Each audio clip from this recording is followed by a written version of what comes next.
Supreme court के द्वारा अनुसूचित जाति और जनजाति के बीच में क्रीमी लेयर लागू करने का फैसला सुप्रीम कोर्ट ने दिया। ये फैसला भविष्य में आ सकता है। ये बात मैंने पहले ही जब ओबीसी को क्रीमी लेयर लागू किया गया था, उसी समय मैंने अनुसूचित जाति जनजाति के लोगों को इसके बारे में सतर्क किया था और उसी समय अनुसूचित जाति और जनजाति के लोगों को कहा था कि ओबीसी को क्रीमी लेयर का सिद्धांत लागू करना ये भविष्य में एससी एसटी लोगों के लिए खतरा हो सकता है। आखिरकार वो बात सच साबित हुई। जो सुप्रीम कोर्ट में जजेस बैठे हुए हैं, उन लोगों के पास ये जानकारी नहीं है ऐसा नहीं है। उनके पास ये जानकारी है कि अनुसूचित जाति का जो परसेंटेज है 15% और 7.5%, वो 100% अभी तक फुलफिल नहीं हुआ है।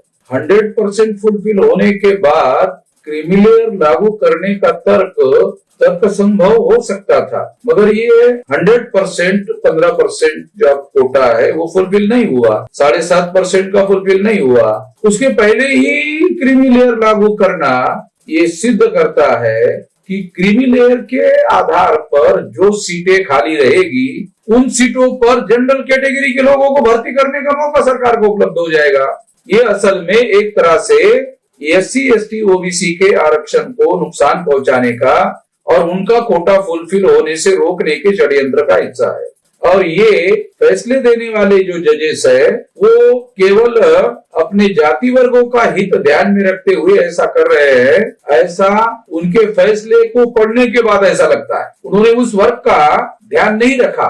उनके पास डाटा भी है, सरकार के पास का डाटा वो मंगा सकते थे और उनको जानकारी हो सकती थी कि उनका कोटा 100% अभी तक फुलफिल नहीं हुआ और वो ऐसा स्टैंड ले सकते थे, न्यायपूर्ण स्टैंड ले सकते थे कि जब तक 100% कोटा पूरा नहीं होता तब तक क्रीमी लेयर लागू नहीं किया जा सकता। दूसरी महत्वपूर्ण बात यह है कि सुप्रीम कोर्ट के इस फैसले से भारत के अंदर रहने वाले नागरिकों के बीच में भेदभाव हो गया है।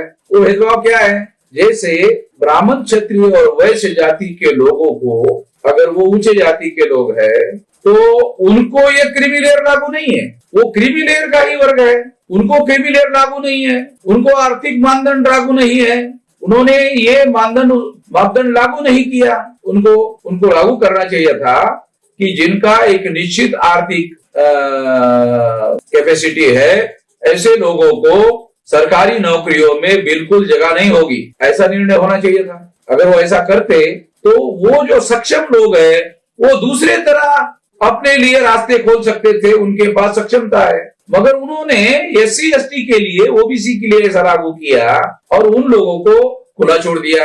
यानी उनके अंदर जो आर्थिक दृष्टि से बहुत संपन्न लोग हैं उन लोगों को अलाउ कर दिया। तो जो ब्राह्मण, क्षत्रिय, वैश्य लोग हैं उनके साथ और कंपेयर करो एससी एसटी ओबीसी के साथ, तो ये भेदभाव किया गया है ऐसा लगता है। सुप्रीम कोर्ट ऐसा निर्णय दे सकता था कि ये सभी लोगों को क्रीमी लेयर लागू करो, ब्राह्मण, क्षत्रिय, वैश्यों को भी लागू करो। ऐसा करने से समानता के सिद्धांत का उल्लंघन नहीं होता, मगर इस निर्णय ने समानता के सिद्धांत का भी उल्लंघन किया जो भारत के संविधान ने गारंटी देने का काम किया है। ऊंची जाति को क्रीमी लेयर में आने के बावजूद भी उनको किसी प्रकार का बंदिश नहीं है।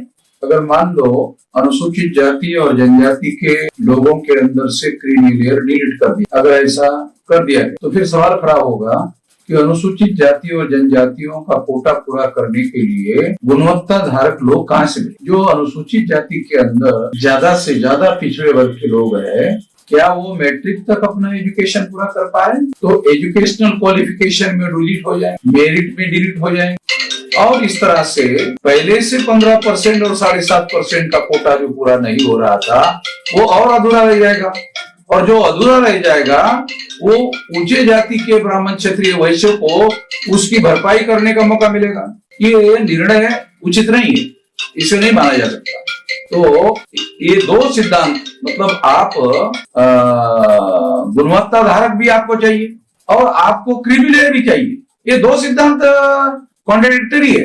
अगर आपको क्रीमी लेयर नहीं चाहिए तो आपको गुणवत्ता धारक लोग नहीं मिलेंगे, और अगर गुणवत्ता धारक लोग चाहिए तो उसमें निश्चित रूप से अनुसूचित जाति के लिए क्रीमी लेयर लागू नहीं किया जा सकता, क्योंकि अनुसूचित जाति के अंदर थोड़े बहुत जो आर्थिक दृष्टि से सक्षम लोग हैं वही अपने बच्चों को हायर एजुकेशन दिलाने में कामयाब हो सकता है और उसके द्वारा कोटा पूरा हो सकता है। अभी ही कोटा पूरा नहीं है। अगर SC/ST का कोटा अभी पूरा नहीं है तो पूरा होने के पहले क्रीमी लेयर लागू करने का तर्क ही जायज नहीं है। 200% गलत तर्क है। ये फैसला न्यायपूर्ण नहीं है, इसको माना नहीं जा सकता। मैं भारत सरकार को अनुरोध करता हूं इस फैसले को मानने से इनकार कर। यदि सरकार इनकार नहीं करती है तो उसके विरोध में हम भारत बंद का ऐलान करेंगे और पूरी संगठित शक्ति इस काम के लिए लगाएंगे।